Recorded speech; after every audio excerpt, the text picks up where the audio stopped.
ब्रह्म सूत्र के चतुर्थ अध्याय के प्रथम पाद के प्रथम अधिकरण का विचार हम लोग कर रहे हैं। इस अधिकरण के दोनों सूत्रों के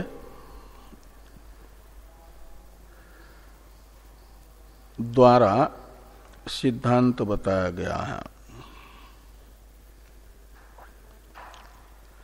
आवृत्ति असकृत उपदेशात इस प्रथम सूत्र में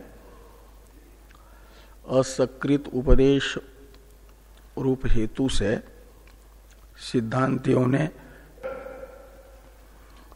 ब्रह्म साक्षात्कार के साधन श्रवणादि की आवृत्ति आवश्यक है ये बताया। ब्रह्म साक्षात्कार के साधनभूत श्रवणादि की आवृत्ति आवश्यक है इस प्रतिज्ञा की सिद्धि के लिए ही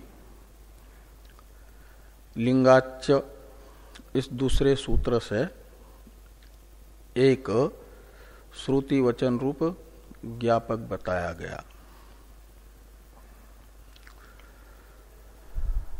रश्मिस्त्वं पर्यावर्तयात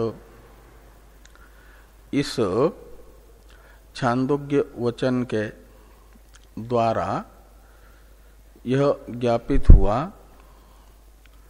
कि अनेक पुत्र रूप दृष्ट फल के प्राप्ति में सूर्य किरणों अनेक सूर्य किरणों के दृष्टि का आवर्तन करना है उद्गीत रूप प्रतीक में, ये बात बताई गई। तो वो जो उद्गीत उपासना है रश्मि दृष्टि से उद्गीत का ध्यान है, उसमें पर्यावर्तयात इस वाक्य के द्वारा आवृत्ति बताई गई है और उसमें ध्यानत्व रूप समानता या दृष्ट फलकत्व रूप समानता श्रवणादि साधनों में भी देख करके उसी पर्यावर्तयात वाक्य से माना गया सूचित होती हैं सभी दृष्ट फलक साधनों की आवृत्ति। इसे लिंगाच्च इस सूत्र से बताया गया है। लिंगाच्च इस सूत्र का अर्थ भाष्य में भाष्यकार भगवान ने बता दिया है। तो प्रथम सूत्र तथा लिंगाच्च इस द्वितीय सूत्र के अर्थ को बताने के बाद एक प्रकार से सिद्धांत पूरा हुआ। तो अधिकरण का उपसंहार होना चाहिए,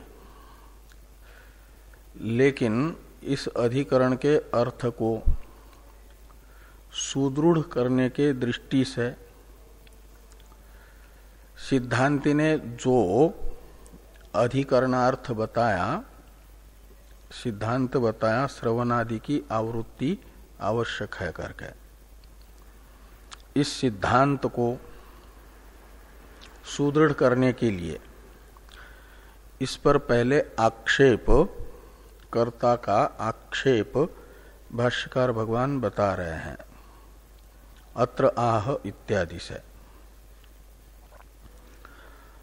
और जब दृढ़ आक्षेप होगा आवृत्ति अनावश्यक है ये बता करके, तो इस दृढ़ आक्षेप का हो जाएगा सिद्धांति के द्वारा निराकरण। तो ब्रह्म साक्षात्कार के लिए आवृत्ति आवश्यक है यह सिद्धांत और सुदृढ़ होगा। इसी अभिप्राय से जो आक्षेप करता है वे ये मान रहे हैं कि सगुण ब्रह्म साक्षात्कार के साधनों की आवृत्ति तो मानी जा सकती है सातिशय फला होने से, लेकिन निरतिशय जो ब्रह्म है, निर्गुण ब्रह्म, तत्साक्षात्कार साधनों की आवृत्ति अनावश्यक है, ये मानना है आक्षेपकर्ता का। जो सविशेष ब्रह्म है सातिशय फला साधनों की आवृत्ति है, उसमें आवृत्ति से कुछ तो अतिशय सिद्ध होगा, लेकिन जिसका निरतिशय फल है ब्रह्म ज्ञान, श्रवणादि साधनों का फल है निर्विशेष ब्रह्म ज्ञान, और निर्विशेष ब्रह्म ज्ञान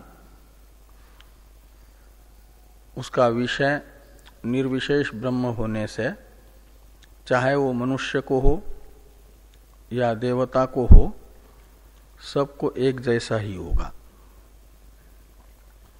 उसमें कोई अतिशय नहीं रहेगा। और एक बार तत्वमसी सुन करके हो या अनेक बार तत्वमसी सुन करके हो, अहम ब्रह्मास्मि ऐसा साक्षात्कार निर्विशेष का, उसमें कोई अतिशय नहीं रहेगा।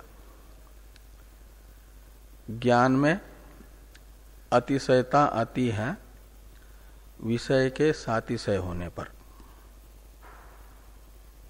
और यहाँ ब्रह्म तत्वमसी वाक्यार्थ का विषय वाक्यार्थभूत प्रत्यक भिन्न ब्रह्म एक रस है, निरतिशय है।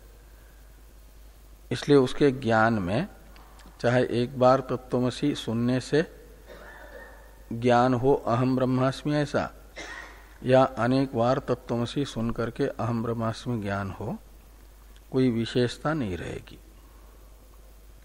आवृत्तिजन्य। इसलिए आवृत्ति अनावश्यक है, ऐसा आक्षेप अत्र आह इत्यादि से आक्षेपकर्ता कर रहे हैं। अत्र आह इत्यादि की अवतरण टीका हम लोग कल देख चुके थे, तो भी आज भी देखिए। एवं तावत सगुण निर्गुण साक्षात्कार साधनेषु आवृत्ति उक्ता तत्र सगुण ध्यानादेः आवृत्तिम अंगीकृत्य निर्गुण श्रवणादिषु आवृत्तिम अक्षिपति अत्र आह इत्यादिना। आवृत्ति असकृत उपदेशात लिंगाच्य, इन दो सूत्रों की व्याख्या करते हुए भाष्कर भगवान ने सगुण ब्रह्म ध्यान और निर्गुण ब्रह्म ज्ञान के साधन दोनों में भी आवृत्ति को बताया भाष्कर भगवान ने। उनमें से आक्षेपकर्ता जो सगुण साक्षात्कार फलक सगुण का ध्यान है, उसकी आवृत्ति तो स्वीकार करते हैं, लेकिन निर्गुण साक्षात्कार के साधनभूत श्रवणादि की आवृत्ति अनावश्यक मानते हैं। ये कहा कि तत्र सगुण ध्यानादेः आवृत्तिम अंगीकृत्य निर्गुण श्रवणादिषु आवृत्तिम आक्षिपति। तो निर्गुण जो श्रवणादि है उसके निर्गुण साक्षात्कार के साधनभूत श्रवणादि के आवृत्ति पर आक्षेप करते हैं। भाष्य में देखिए,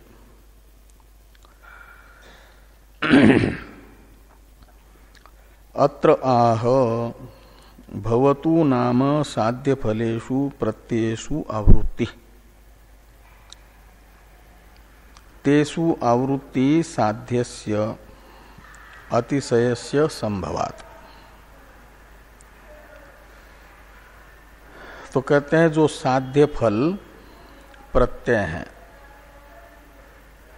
साध्य फल प्रत्यय कहा जाता है। प्रत्यय कहते साधन को।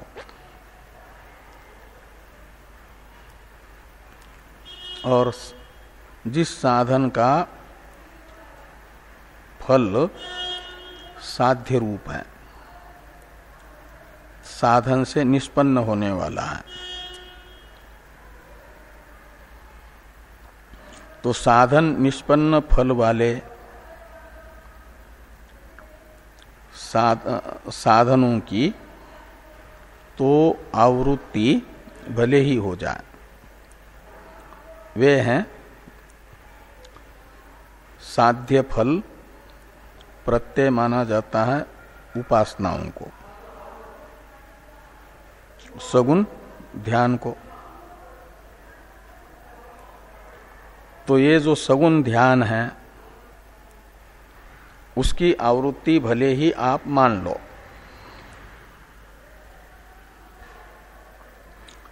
पूर्व पक्षी कह रहे हैं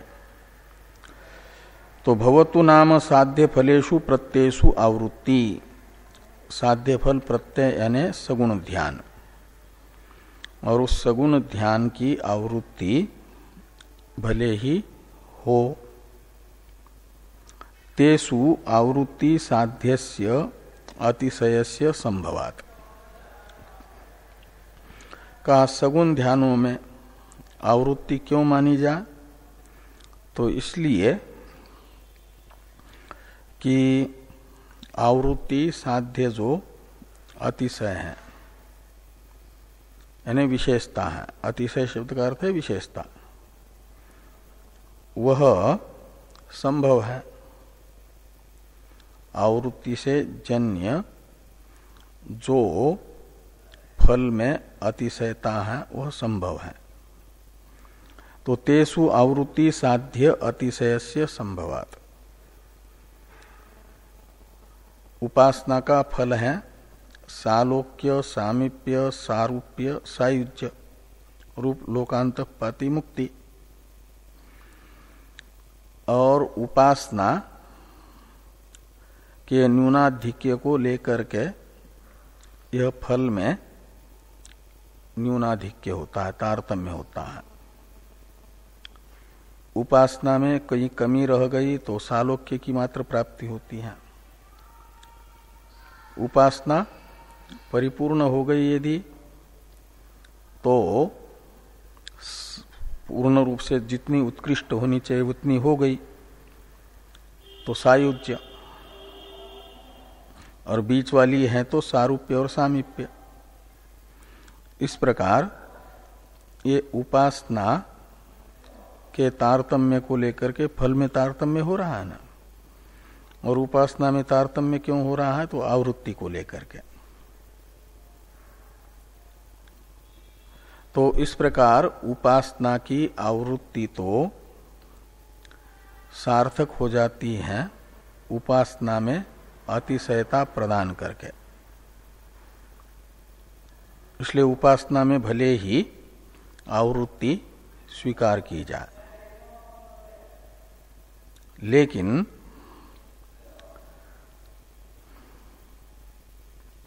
निर्गुण में नहीं। ये आगे कह रहे हैं कि यस्तु परब्रह्म विषय प्रत्यय नित्य शुद्ध बुद्ध मुक्त स्वभावम एव आत्मभूतम परम ब्रह्म समर्पयति तत्र किमर्था आवृत्ति इति। तो परब्रह्म विषयक जो प्रत्यय है वह कैसा है? परब्रह्म तो कहा कि वो नित्य शुद्ध बुद्ध मुक्त स्वभाव है, सबकी आत्मा है। ऐसे परब्रह्म को समर्पयति यानी ज्ञापयति।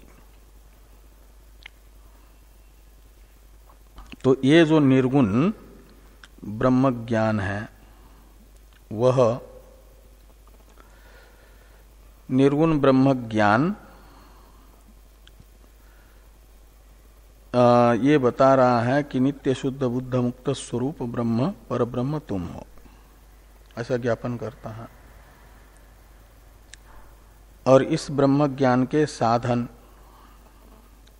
जो प्रत्यय शब्द से ग्राह्य श्रवणादि हैं, वो चाहे एक बार श्रवण करके नित्य शुद्ध बुद्ध मुक्त प्रत्येक आत्मभूत ब्रह्म विषयक ज्ञान हो या आवृत्ति करके ज्ञान हो, इसमें कोई अंतर ज्ञान में होने वाला नहीं है। इसलिए कहते हैं श्रवणादि तो नित्य शुद्ध बुद्ध मुक्त आत्मभूत परब्रह्म का ज्ञापन करते हैं, परब्रह्म विषयक ज्ञान के उत्पादक हैं। तो वे एक बार श्रवणादि का अनुष्ठान हो या अनेक बार अनुष्ठान हो, वो नित्य शुद्ध बुद्ध मुक्त प्रत्येक आत्मभूत ब्रह्म से अलग कोई विशेष वस्तु नहीं बता पाएंगे। एक बार अनुष्ठित श्रवणादि भी अधिकारी को वही नित्य शुद्ध बुद्ध मुक्त प्रत्येक अभिन्न ब्रह्म का अनुभव कराएंगे, और अनेक बार अनुष्ठित श्रवणादि से भी अहम ब्रह्मास्मि ऐसा नित्य शुद्ध बुद्ध मुक्त स्वरूप प्रत्येक अभिन्न ब्रह्म विषयक ही बोध होगा। दोनों में कोई अंतर नहीं होगा, ये कह रहा है।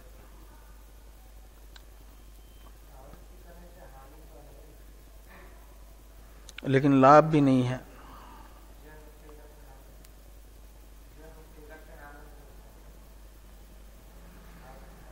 वो कहते ज्ञान होने से ही जीवन मुक्ति होती है, पूर्व पक्षी। उसके लिए श्रवणादि तो ज्ञान के साधन है, साक्षात्कार के साधन है, और उस साक्षात्कार से जब बाध हो जाएगा संसार का, तो बाधित जो द्वैत है वह उसे अनुकूल प्रतिकूल परिस्थिति बाधित बन करके आ भी जाए तो प्रभावित नहीं कर पाएगी। अनुकूल प्रतिकूल परिस्थिति से बुद्धि प्रभावित न हो, यही जीवन मुक्ति है। वह एक बार अनुष्ठित श्रवणादि से जन्य साक्षात्कार से ही द्वैत मात्र बाधित हो जाता है, तो जीवन मुक्ति का आनंद मिलता रहता है। ये कौन पूर्व पक्षी कह रहे हैं? आक्षेप करता। इसलिए आवृत्ति अनावश्यक है पूर्व पक्षी के अनुसार। तो यस्तु परब्रह्म विषय प्रत्यय, परब्रह्म विषय प्रत्यय है श्रवण मनन निधिध्यासन,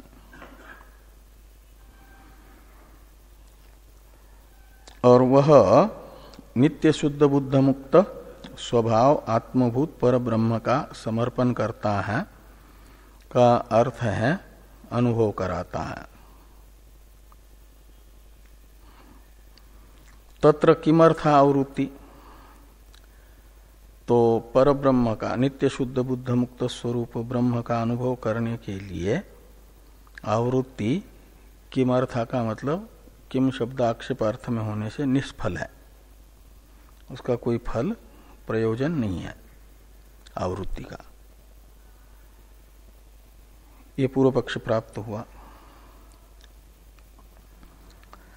सकृत श्रुतौ च ब्रह्मात्मत्व प्रतीति अनुपपत्ते आवृत्ति अभ्युपगम इति चेत।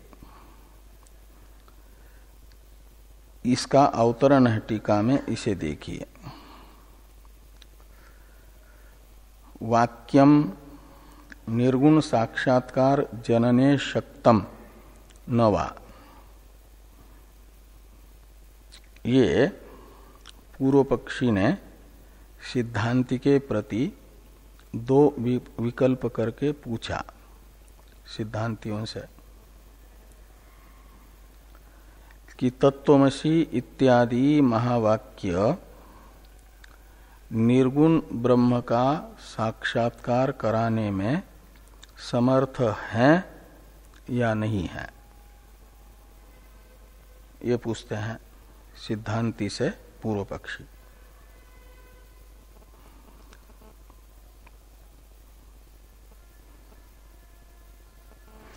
तो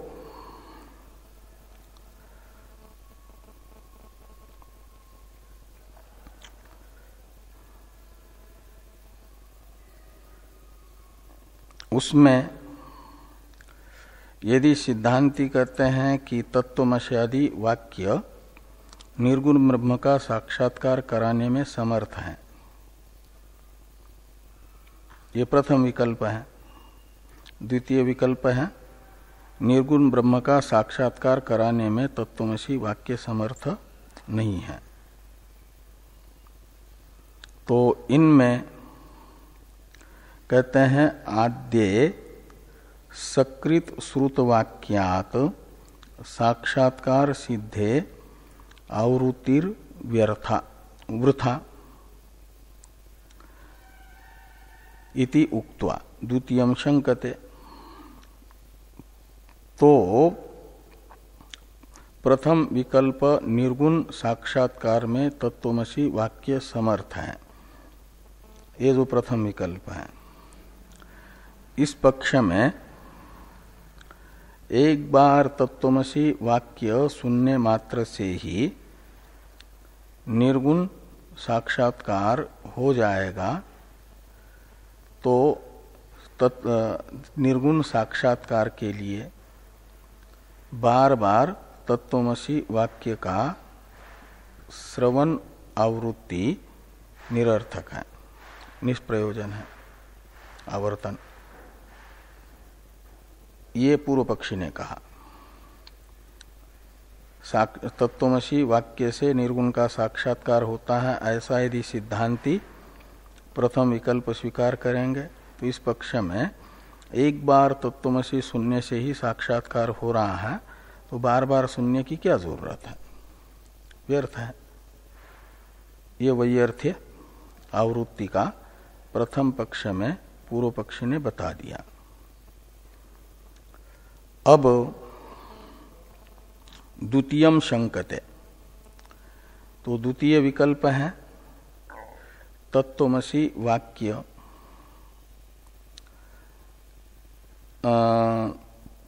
निर्गुण साक्षात्कार कराने में असमर्थ है, समर्थ नहीं है, ये द्वितीय विकल्प है।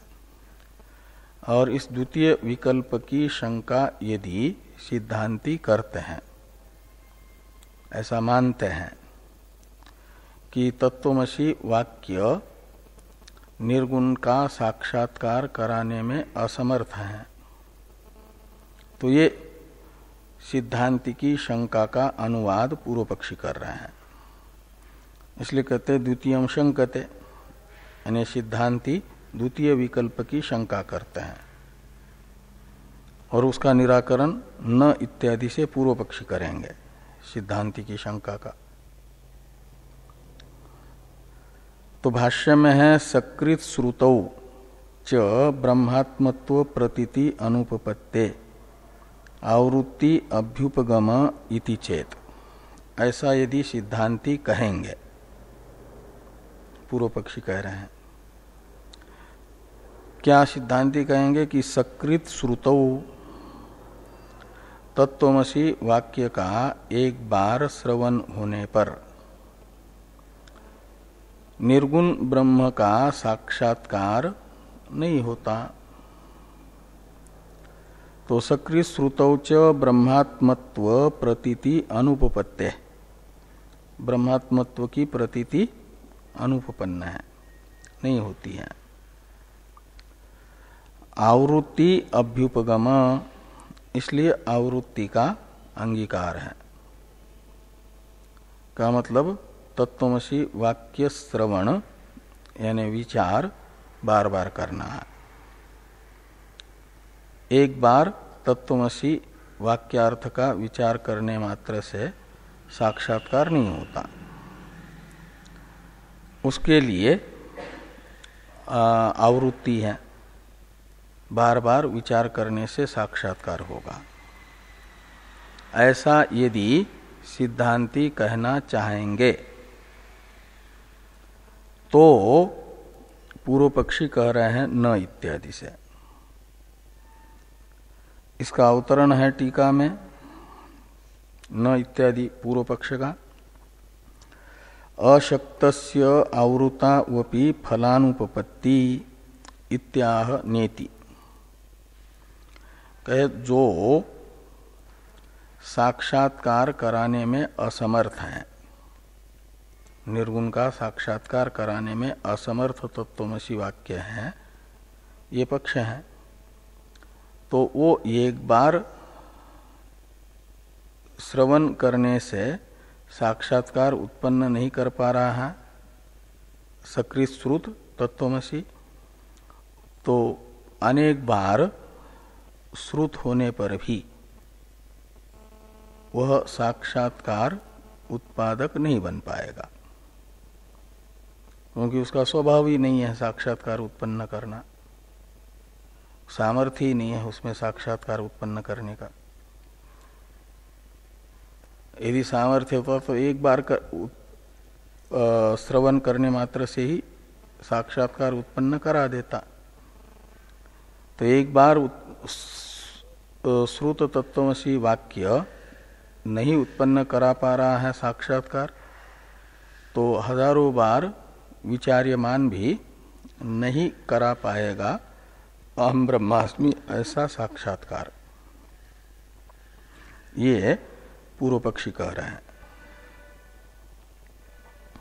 इसलिए कहा कि अशक्तस्य आवृतावपि, यानी साक्षात्कारे अशक्तस्य, साक्षात्कार उत्पन्न करने में असमर्थ तत्वमसी वाक्य की आवृत्ति करने पर भी कहते फल अनुपपत्ति, यानी साक्षात्कार रूप जो फल है वह उत्पन्न नहीं हो पाएगा, अनुपपत्ति सिद्ध नहीं हो पाएगा।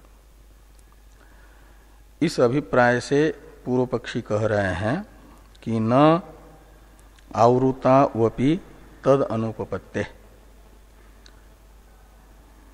यानी एक बार श्रुत तत्वमसी वाक्य से साक्षात्कार नहीं हो रहा है, इसलिए आवृत्ति आवश्यक है, ऐसा भी सिद्धांती नहीं कह सकते।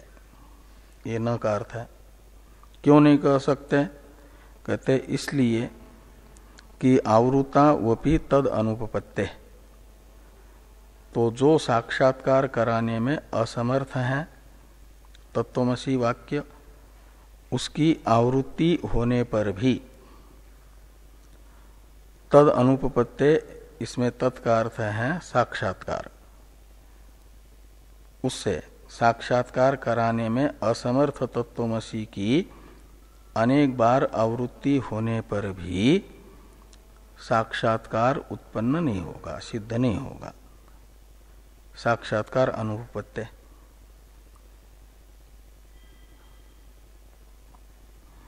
ये सूत्रात्मक समाधान है, इसी का स्पष्टीकरण है आगे। यदि ही तत्वमसि इत्येवं जातीयकम वाक्यम सकृत श्रूयमानं ब्रह्मात्मत्व प्रतीतिम नोत्पादयेत ततः तदेव आवर्त्यमानम उत्पादयिष्यति इति का प्रत्याशा स्यात्। तो ये कहते हैं कि यदि एक बार श्रुत तत्वमसी वाक्य से ब्रह्मात्मत्व की प्रतीति नहीं होती, अहम ब्रह्मास्मि ऐसा बोध नहीं होता, तो तदेव, यानी एक बार सुनने से साक्षात्कार उत्पन्न करने में असमर्थ तत्वमसी वाक्य ही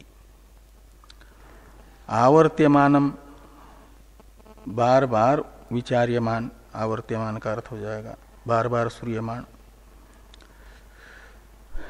साक्षात्कारम उत्पादयिष्यति, साक्षात्कार का उत्पादक हो जाएगा। इति का प्रत्याशा अस्ति, तो कैसे आशा की जा सकती है?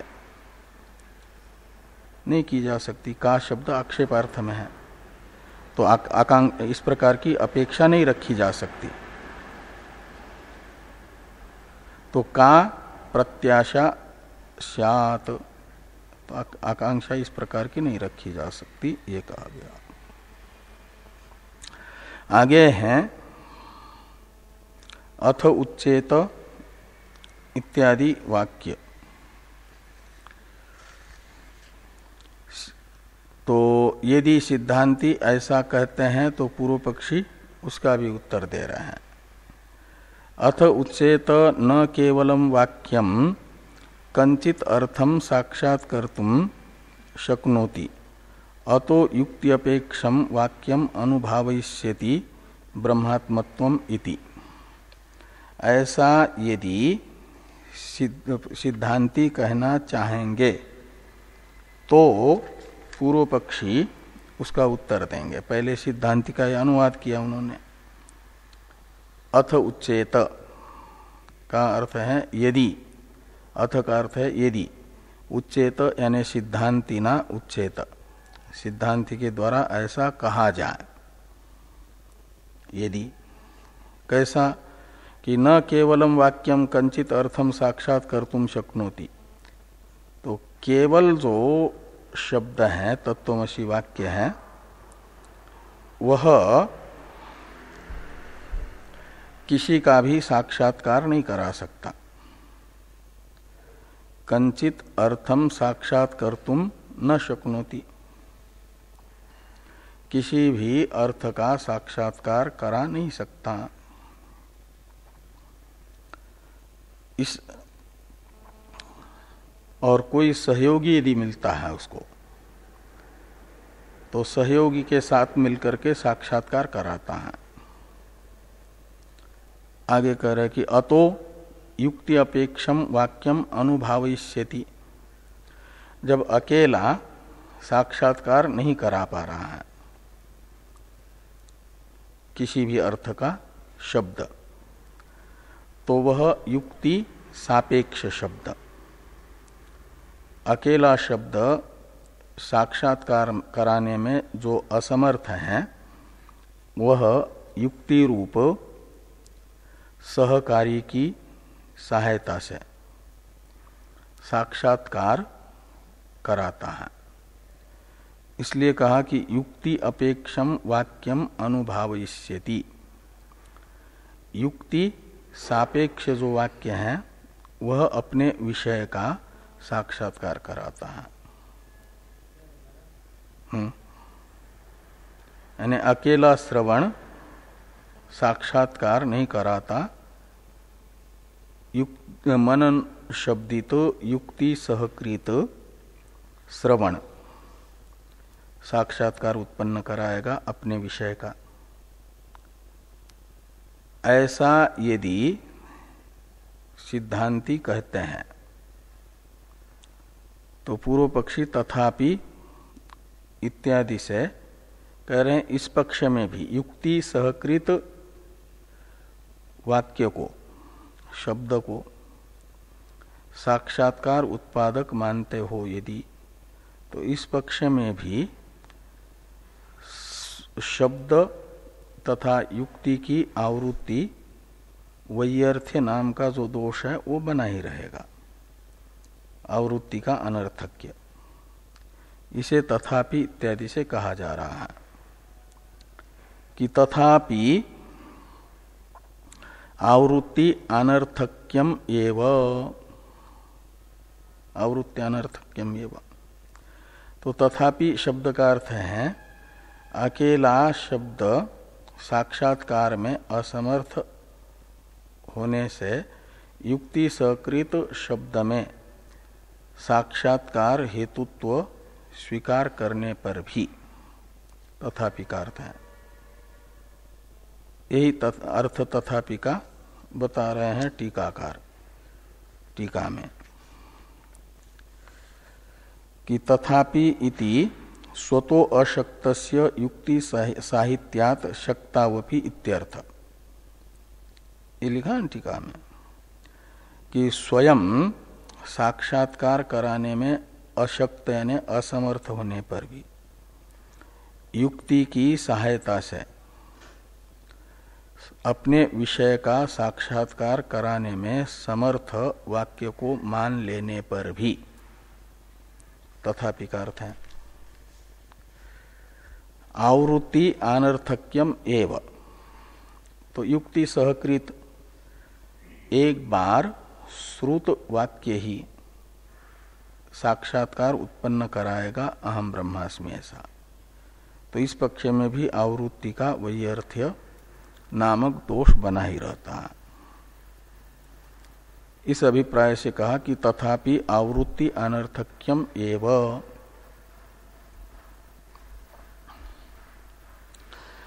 ये सूत्रात्मक समाधान है, तथापि से किया गया। इसका स्पष्टीकरण है कि सापि ही युक्ति सकृत प्रवृत्ता एव स्वम अर्थम अनुभावयिष्यति। तो सापि ही युक्ति, वो जो युक्ति है शब्द की सहकारी युक्ति, वह एक बार प्रवृत्त हुई वेदांत अर्थ का युक्ति से चिंतन करने के लिए उपयोग में आई हुई जो युक्ति तर्क, वह एक बार प्रयुक्त होने मात्र से ही अपने अर्थ का शब्द के साथ मिलकर के अनुभव करा देगा मनन।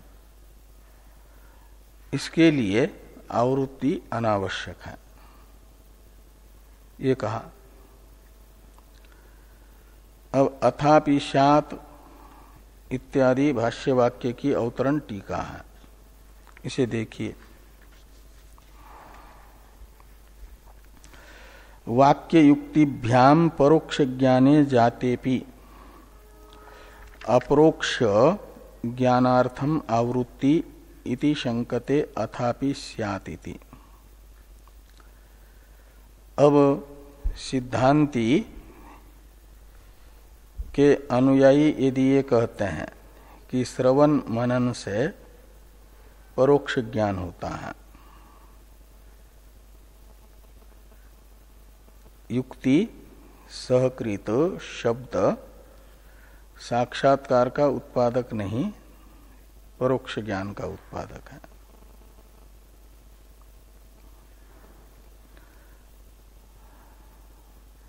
तो युक्ति और शब्द से यानी युक्ति सहकृत शब्द से परोक्ष ज्ञान होने पर भी अपरोक्ष ज्ञान से अविद्या की निवृत्ति होती है, और उस अविद्या निवर्तक अपरोक्ष ज्ञान की प्राप्ति के लिए आवर्तन श्रवण मनन का जरूरी है। ऐसा यदि सिद्धांती कहना चाहेंगे तो सिद्धांती की इसी प्रकार की शंका का पहले उपस्थापन किया जा रहा है, फिर पूर्व पक्षी निराकरण करेंगे। आवृत्ति का उपयोग सिद्धांती बताना चाह रहे हैं साक्षात्कार में, युक्ति सहकृत शब्द से सिद्धांती मान रहे हैं परोक्ष ज्ञान,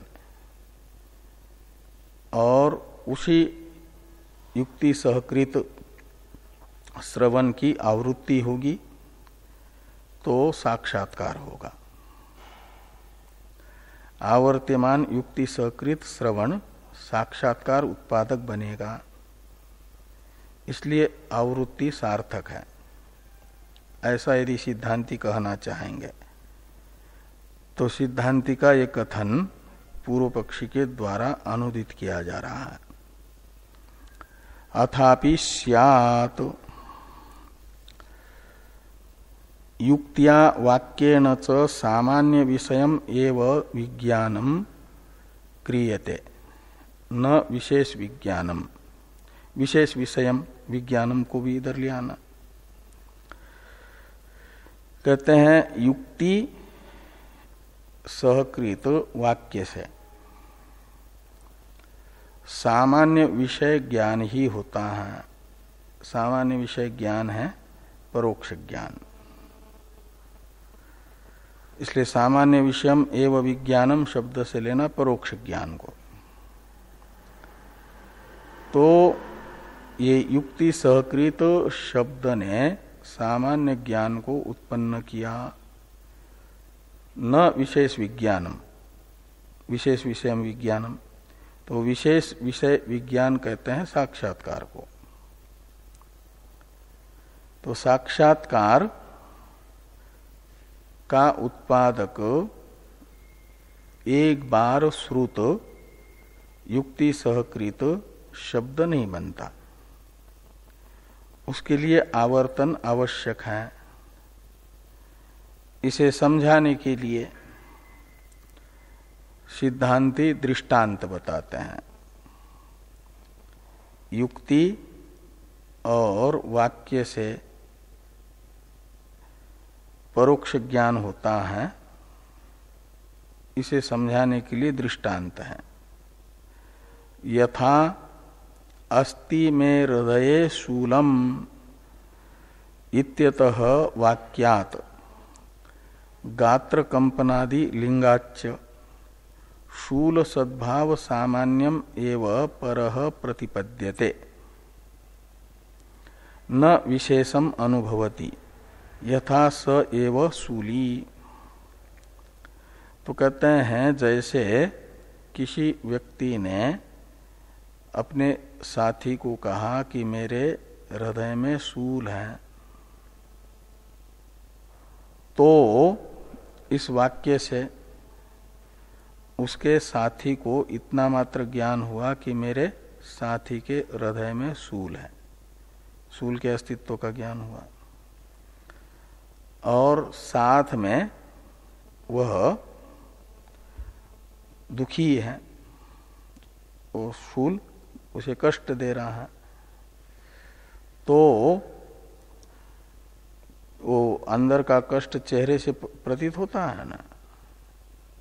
तो वो चेहरा और शरीर कांपने लगता है, चेहरा विषादग्रस्त हो जाता है।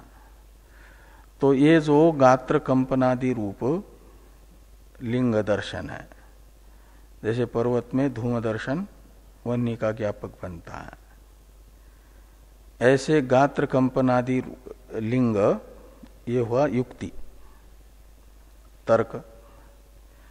तो इस गात्र कंपनादि लिंग से तथा में हृदये शूलम अस्ति इस वाक्य से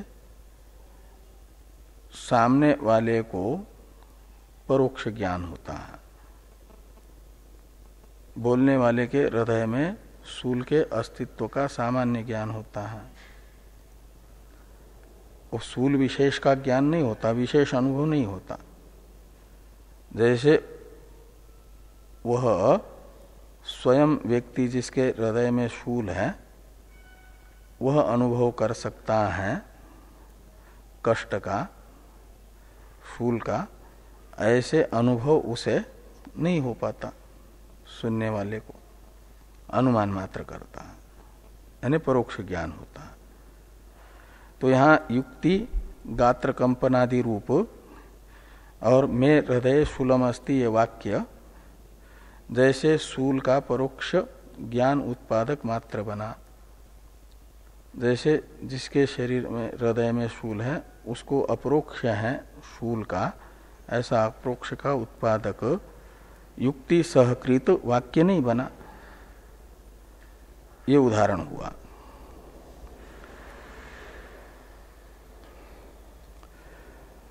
ऐसे युक्ति सहकृत तत्वमसि वाक्य तो ब्रह्म का परोक्ष ज्ञान कराएगा। और ब्रह्म के परोक्ष ज्ञान से अपरोक्ष अविद्या की अध्यास की निवृत्ति नहीं होगी। अपरोक्ष अध्यास की निवृत्ति के लिए तो अपरोक्ष ज्ञान की जरूरत है। ये आगे कहते हैं कि विशेष अनुभवश्च अविद्यायाः निवर्तकः। तो अपरोक्ष जो अध्यास है, अविद्या है अपरोक्ष अध्यास, और उस अपरोक्ष अध्यास रूप अविद्या का निवर्तक तो विशेष अनुभव होता है, यानी अपरोक्ष ज्ञान होता है। ततः तदर्था आवृत्ति इति चेत, इसलिए तदर्था यानी अविद्या निवर्तक साक्षात्कारार्था, तदर्था में तत्शब्द का अर्थ है अविद्या निवर्तक साक्षात्कार, और उस अविद्या निवर्तक साक्षात्कार के लिए आवृत्ति सार्थक होगी, आवृत्ति का प्रयोजन होगा अविद्या निवर्तक साक्षात्कार।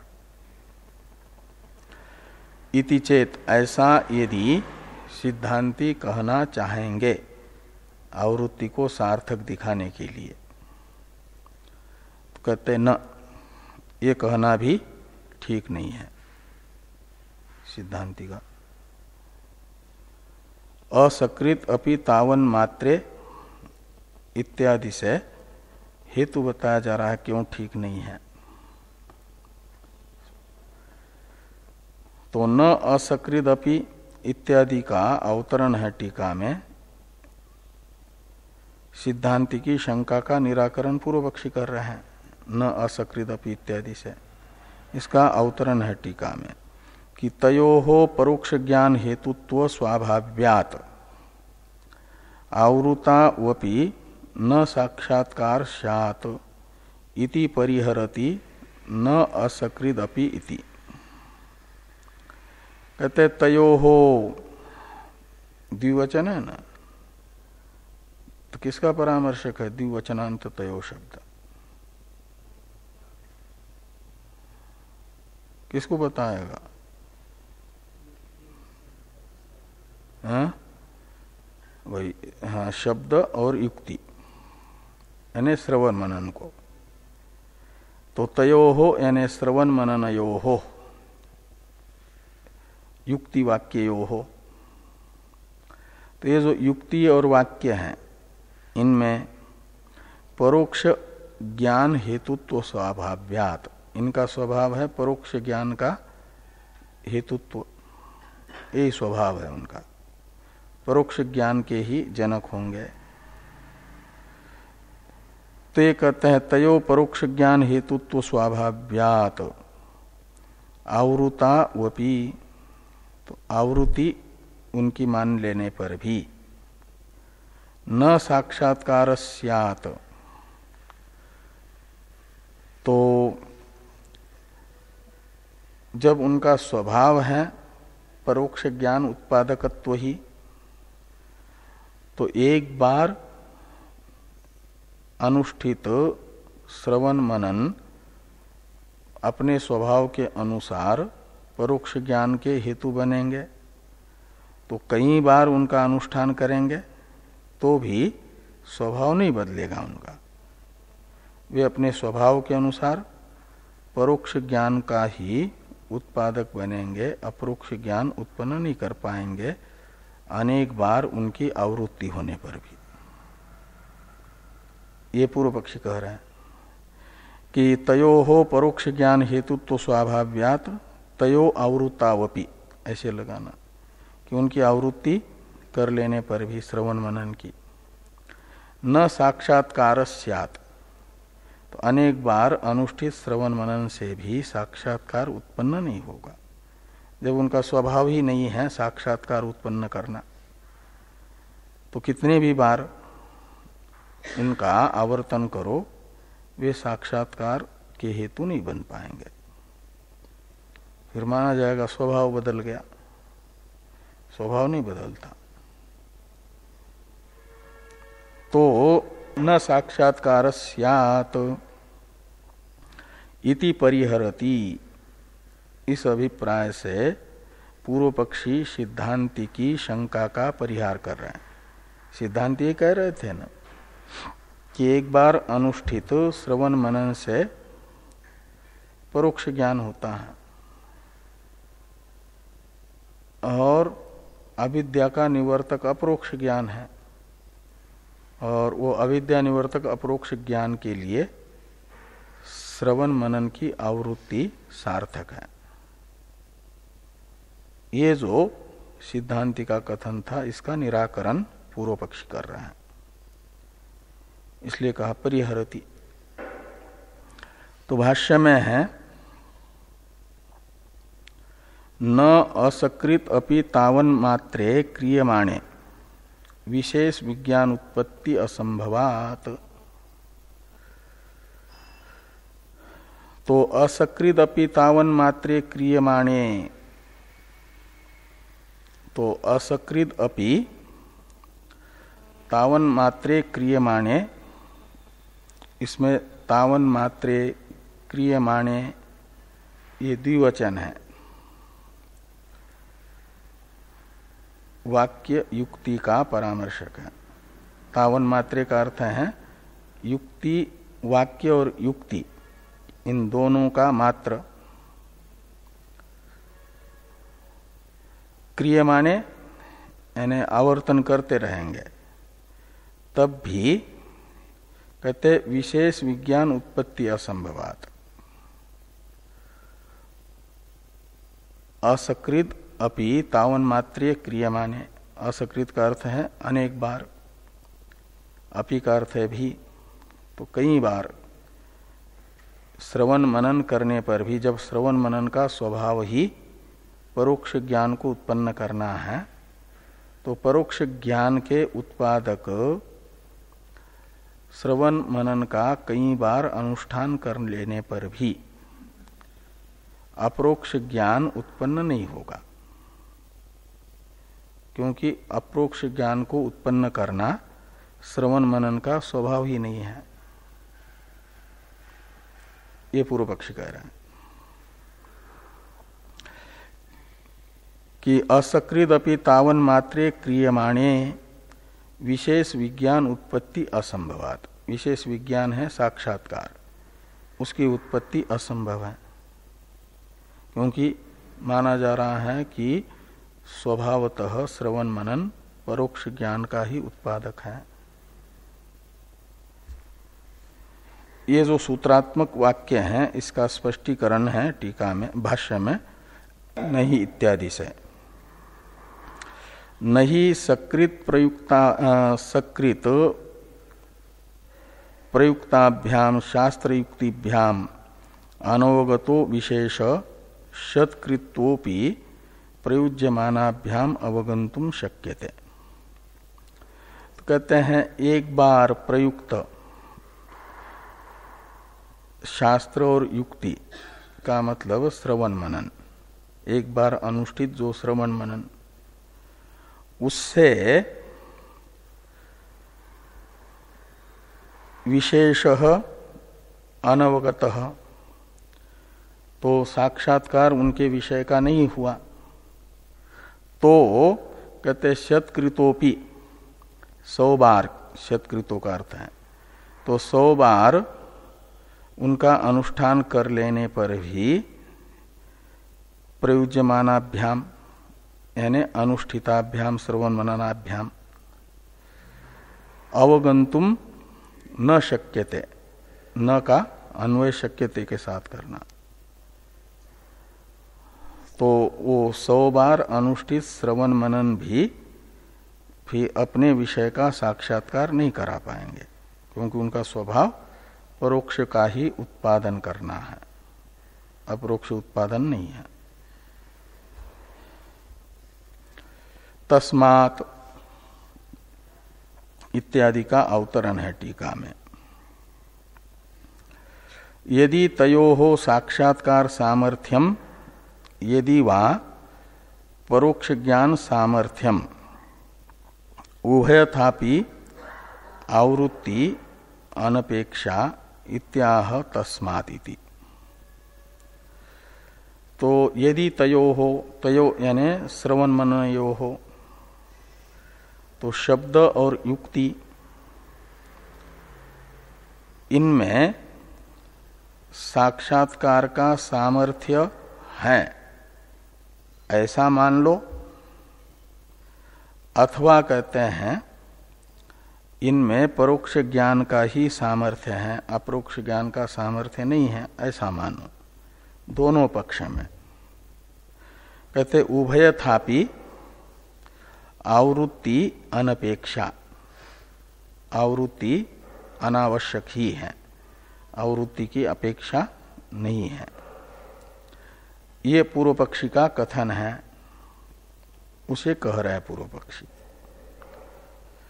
कि तस्मात् यदि शास्त्र युक्तिभ्याम विशेषः प्रतिपाद्यते, यदि वा सामान्यम एव प्रतिपाद्यते का इधर भी अन्वय करना, प्रतिपाद्यते उभयथापि सकृत प्रवृत्ते एव ते स्वकार्यम कुरुत इति आवृत्ति अनुपयोग, ऐसे लगाना। तो यदि शास्त्र युक्तिभ्याम विशेषः प्रतिपाद्यते का मतलब शब्द और युक्ति से अपने विषय का साक्षात्कार कराया जाता है, वे साक्षात्कार के उत्पादक हैं, साक्षात्कार में समर्थ हैं, साक्षात्कार उत्पन्न करने में। एक पक्ष ये हुआ। दूसरा, यदि वा सामान्यम एव यानी परोक्ष ज्ञान के ही उत्पादक है शब्द और युक्ति, ऐसा मानते हैं तो कहते उभयथापि, तो दोनों पक्ष में इनको साक्षात्कार का उत्पादन करने में समर्थ मानते हैं उस पक्ष में भी, और परोक्ष ज्ञान में ही समर्थ मानते हैं उस पक्ष में भी। उभयथापि सकृत प्रवृत्ते एव ते स्वकार्यम कुरुतः, स्वकार्यम शब्द से लेना उनका जो फल है शब्द और युक्ति का, शब्द और युक्ति तो प्रमाण है ना, और प्रमाण का फल होता है प्रमा। वो प्रमा दो प्रकार की, परोक्ष अपरोक्ष। तो अपरोक्ष प्रमा के उत्पादक हैं ऐसा मानते हैं शब्द और युक्ति प्रमाण को, तो भी वे एक बार प्रयुक्त यानी अनुष्ठित श्रवण मनन ही साक्षात्कार के उत्पादक बनेंगे। और साक्षात्कार की उत्पत्ति में समर्थ नहीं है, परोक्ष का ही उत्पादक बनते हैं ऐसा मानेंगे तो इस पक्ष में भी उनसे फिर एक बार अनुष्ठित श्रवण मनन से साक्षात्कार ही होगा, क्या वो परोक्ष ज्ञान ही होगा, अनेक बार अनुष्ठित होने से साक्षात्कार होगा ऐसा नहीं। तो दोनों पक्ष में आवृत्ति व्यर्थ है। इसलिए कहते हैं कि उभयथापि सकृत प्रवृत्ते, द्विवचन है, सकृत प्रवृत्ते एव ते, ते यानी वाक्य युक्ति, वाक्य और युक्ति स्वकार्यम कुरुत अपने कार्य के संपादक बनते हैं। इति आवृत्ति अनुपयोग, इसलिए आवृत्ति उपयोगी नहीं है, अनुपयोगी है आवृत्ति, यानी व्यर्थ है आवृत्ति, उसका कोई उपयोग नहीं है। नच इत्यादि से और भी सिद्धांति के द्वारा एक दो विकल्प किए जा रहे हैं,